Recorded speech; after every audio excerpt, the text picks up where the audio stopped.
धाकड़ खबर बेखौफसुमा बेबाक अंदाज।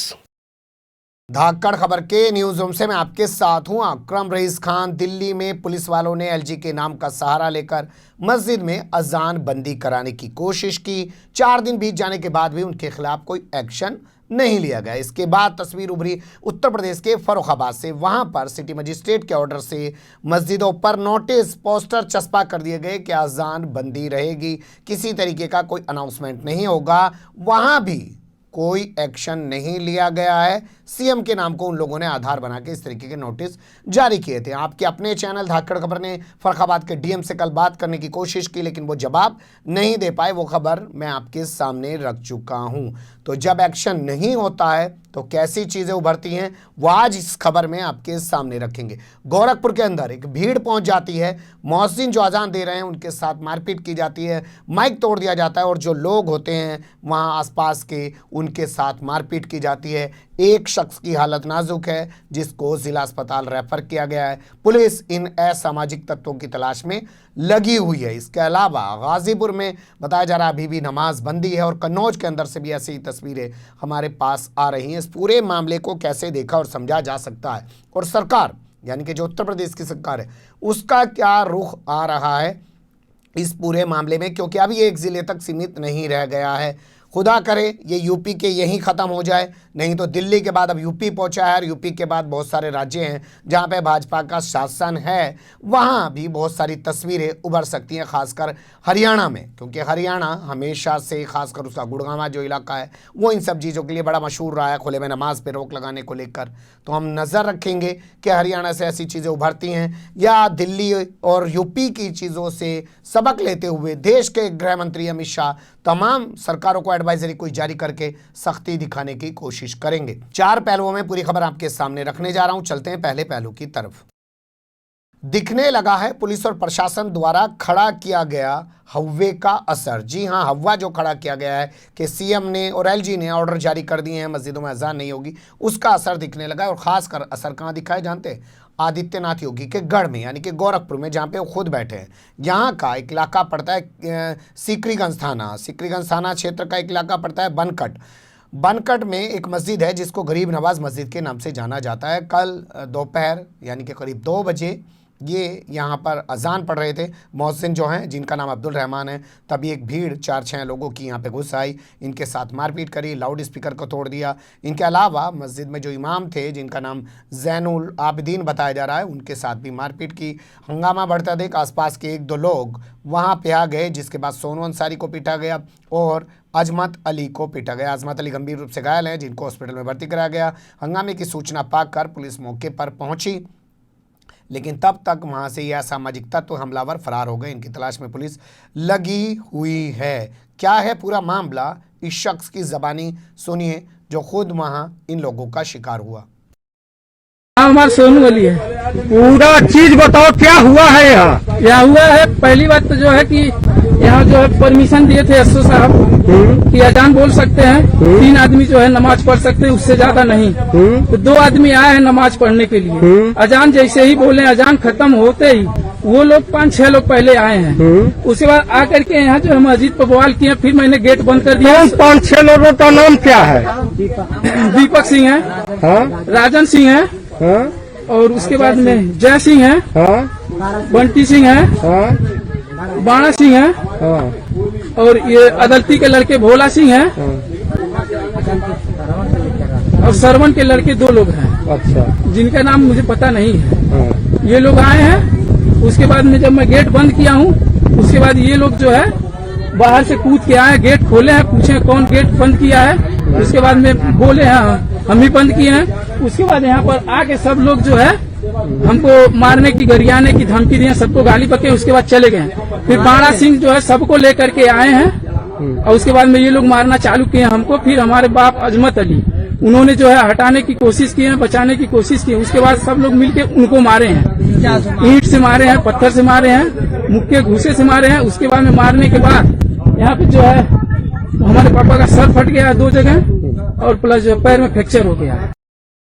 वीडियो देखकर आपको अंदाजा हो गया होगा कि जब प्रशासनिक अधिकारी इस तरीके से करेंगे तो लोगों के हौसले बुलंद हो जाएंगे। उन्हें लगेगा कि देखिए प्रशासनिक अधिकारी भी रोक रहे हैं, ये तब नहीं रुक रहे हैं, अब हम इनको अपने स्टाइल से रोकेंगे क्योंकि प्रशासन तो हमारे साथ खड़ा ही है। बताया जा रहा है कि इस मस्जिद का माइक कई दिनों से ख़राब था। कल इन्होंने अपना माइक रिपेयर कराया और उसके बाद अजान पढ़ी, और अजान पढ़ने से पहले बाकायदा इन्होंने सीकरीगंज थाने के थानेदार से परमिशन ली अजान पढ़ने की। बता दें आपको, लॉकडाउन के चलते तमाम मस्जिदों में पूरे भारत की नमाज बंद है और रमज़ान के दौरान भी नमाज बंद है। यहाँ पे भी सिर्फ 3 शख्स थे, क्योंकि 3 से 4 शख्स की नमाज पढ़ने की इजाज़त मस्जिद में है, जैसे मस्जिद का इमाम हुआ, मौज़िन हुआ और कोई 1-2 देख रेख करने वाले हुए, वही लोग होते हैं, नहीं तो सब लोग अपने घरों में पढ़ रहे हैं। लेकिन अब अजान को लेकर ये एक नया फितना, एक नया फसाद खड़ा किया जा रहा है। पुलिस अब इनको पता नहीं कब पकड़ पाएगी, क्या होगा, उस पर नज़र बनाए रखेंगे। आप लोग भी नज़र बनाए रखिएगा। चलते हैं दूसरे पहलू की तरफ।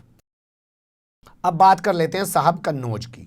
तो कन्नौज, जैसा मैंने कल भी आपको बताया था, ये गढ़ रहा है समाजवादी पार्टी का, लेकिन अब यहाँ परचम लहराया जा रहा है बीजेपी का। और बीजेपी के जो सांसद हैं सुब्रत पाठक, उन पर अभी आरोप लगा था, हाल फिलहाल आपने देखा होगा कि उन्होंने एक जो तहसीलदार एससी समाज से आते हैं, यानी कि दलित समाज के अधिकारी हैं, उनके घर में घुसकर उनको मारा था।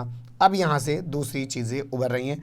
मस्जिदों से अजान पर यहाँ पाबंदी लगा दी गई है। रविवार का दिन था, यहाँ से के जो सदर विधायक हैं अनिल दोहरे, उन्होंने बाकायदा कलेक्ट्रेट पहुँच के, बताया गया शहर काजी हैं जिन्होंने कलेक्ट्रेट पहुँच के, जिनका नाम है मौलाना सईद आफाकी, और उन समेत एडवोकेट शकील अहमद समेत कई लोगों ने कलेक्ट्रेट पहुंच के वहां पे एडीएम से मुलाकात की और बताया कि जो ये मस्जिदों पर पाबंदी लगाई गई है इसको खुलवाया जाए।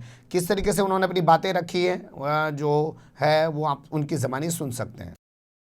हम लोगों ने आज एसडीएम साहब, सीओ साहब, एडीएम साहब से मुलाकात की अजान को लेकर। कन्नौज, ख़ासतौर पे कन्नौज और फर्रुखाबाद में जो अजान पर रोक लगाई हुई माइक से अजान देने पर, उस ताल्लुक़ से हमने एडीएम साहब से अपनी बातें रखी। जैसे कहने का आप अभी कह रहे हैं कि फर्रुखाबाद और कन्नौज में ये खाली भ्रम फैला, बाकी जिलों में अजानें हो रही हैं। बाकी हमारी जहाँ तक बात हुई है दूसरे काजियों से, कानपुर मंडल में, लखनऊ में, मुरादाबाद में, औरैया में, जहाँ तक हमारी बातें हुई हैं, बरेली शरीफ में, तो वहाँ भी कुछ नहीं इस ताल्लुक़ से प्रशासन के उस पर कोई रोक नहीं अजान पे लगाई गई। सिर्फ कन्नौज और फर्रुखाबाद है, इसके अलावा कोई शहर नहीं। अजान को लेकर क्या समस्या आ रही है और यहाँ पे क्या आश्वासन मिला है? अजान को लेके यही, ख़ास तौर पर रमज़ान हमारे चल रहे हैं, रमज़ान में अफ्तार और सहरी को लेकर ज़्यादा परेशानियाँ आती हैं अजान के ताल्लुक़ से। फिर अजान तो एक इन्फॉर्मेशन देने नाम है और उस पर कोई कोरोना कोविड-19 से कोई इसका ताल्लुक़ नहीं है, लेकिन रमज़ान शुरू होते ही ये भरम फैलाया गया। लेकिन हम लोगों ने अपनी बातें रखी, उन्होंने मानी हम लोगों की बातें और उन्होंने विश्वास दिलाया कि हम इस मसले को हल करते हैं। हम लगे हैं और शाम तक तो कुछ करते हैं। जैसे किसी वक्त का एक टाइम नमाज का ले लिया जाए, क्या उसका भी टाइम रोज बदलता है? हाँ, हर नमाज सहरी इफ्तार, रमज़ान में ख़ास तौर पे सहरी इफ्तारी का टाइम 1-2 मिनट आगे पीछे होता रहता है रोज़ाना। इस बारे में एडीएम गजेंद्र कुमार क्या कहते हैं, उनकी भी सुन लीजिए।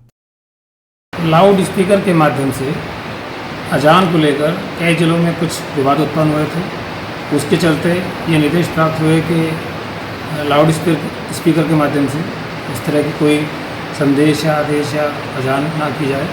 तो उसी के चलते जो हमारे यहाँ के स्थानीय निवासीगण हैं, जो धर्मगुरु हैं, उन्होंने एक ज्ञापन दिया है इसके बारे में, इस पर उचित निर्णय फिर से लिया जाए।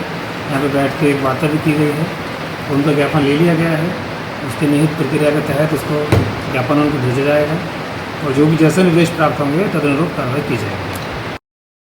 इसी तरीके से हमारे पास कन्नौज से अपडेट है, जो अखबार की कटिंग कहती है उसके मुताबिक गुरसाईगंज इलाके में जो वहाँ के काजी हैं हाफिज़ जुम्मन खान, उन्होंने और पूर्व विधायक ताहिर हुसैन ने वहाँ थाने जाकर एसडीएम से मुलाकात की और एसडीएम को एक ज्ञापन सौंपा।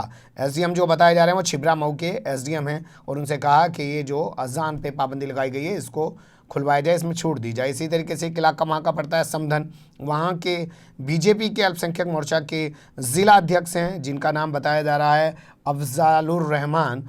तो उन्होंने भी सीएम को एक पत्र लिखा इस मामले में कि जो अजान पे पाबंदी लगाई है अधिकारियों ने वो हटा दी जाए। इसके अलावा ताज़ा अपडेट हमारे पास फर्रुखाबाद से आ रहा है कि वहाँ पे तमाम मस्जिदों में अजान हो रही है, कोई दिक्कत नहीं है। अब तीसरी तस्वीर की तरफ चलते हैं। गाजीपुर से भी खबरें आई थी कि वहाँ पे भी अजान बंदी की गई है। अभी तक अपडेट यही है कि वहाँ पे अजान बंदी जारी है। बताया गया वहाँ का जो इलाका पड़ता है गाजीपुर का, जामिया थाना क्षेत्र, वहाँ के रहने वाले जाहिद खान का बयान छापा है नवोदय टाइम्स अखबार ने। नाम मैं बता रहा हूँ इसलिए क्योंकि अखबार का भी नाम ज़रूरी है और उनका भी नाम ज़रूरी। उनका कहना है कि दोपहर की बात थी, शनिवार की दोपहर 3-4 पुलिस वाले आए। उन्होंने कहा कि मस्जिद से अजान नहीं होगी और डीएम का ऑर्डर है। जब हमने ऑर्डर की कॉपी मांगी तो उन्होंने ऑर्डर की कॉपी नहीं दिखाई। इसी तरीके की खबरें पूरे शहर से जगह जगह से आई, जिसके बाद लोगों ने इस पूरे मामले को लेकर डीएम और तमाम अधिकारियों से बात की। बताया गया वहाँ के सांसद जो हैं अफजाल अंसारी, उन्होंने बात की, लेकिन अभी भी खबर यही है कि वहाँ की मस्जिदों में अजान नहीं हो पा रही है। अब चौथे और आखिरी अपडेट की तरफ चलते हैं। चौथे और आखिरी अपडेट में बात कर लेते हैं कि अजान बंदी को लेकर सरकार की तरफ से क्या कार्रवाई की जा रही है। तो बताया जा रहा है, अखबार की रिपोर्टों के मुताबिक, मीडिया की रिपोर्टों के मुताबिक हम आपके सामने बता रहे हैं कि एक वेब पोर्टल को इंटरव्यू देते हुए या उससे बात करते हुए यहाँ के अल्पसंख्यक कार्य मंत्री नंद गोपाल नंदी ने कहा है कि अजान पे किसी तरीके की कोई पाबंदी नहीं है, यही उन्होंने कहा। इसके अलावा मोहसिन रज़ा का बयान अखबारों में छपा है, जो वहाँ के अल्पसंख्यक मंत्री हैं। उन्होंने कहा है कि हम जांच करा रहे हैं और जांच के बाद अजान पर पाबंदी लगाने वाले ज़िला अधिकारियों के खिलाफ या अधिकारियों के खिलाफ कार्रवाई की जाएगी। तो ये है कुल मिलाकर कि सरकार क्या कहती है, कन्नौज में क्या हो रहा है, फर्रुखाबाद में क्या हो रहा है, गाज़ीपुर में क्या हो रहा है और आपके गोरखपुर में क्या क्या घटा है। मैं फिर कहूँगा आखिर में कि इस पे सरकार रोक लगाए। दिल्ली में घट चुका है ये सब, यूपी में कई जगह घट रहा है, कहीं और राज्यों में ना पहले, क्योंकि कुछ लोग कोरोना के इस माहौल में भी अपनी नफरत की राजनीति को चमकाने के लिए सिर्फ इसी काम में लगे हुए हैं। और भोंपू मीडिया के दलाल चाटुकार और दंगाई पत्रकार तो हैं ही मुद्दों को हवा देने के लिए। बने रहेगा धाकड़ खबर के साथ। फिलहाल कमेंट्स के रूप में आप लोग अपनी राय दे सकते हैं, खबर को लाइक कर सकते हैं, चैनल को सब्सक्राइब कर सकते हैं और ज़्यादा से ज़्यादा हमारी खबरों को शेयर कर सकते हैं। फिर ऐसे ही किसी सुलगते हुए या उलझते मुद्दे लेकर मैं आपके सामने हूँगा हाजिर। फिलहाल अभी मुझे दें इजाज़त।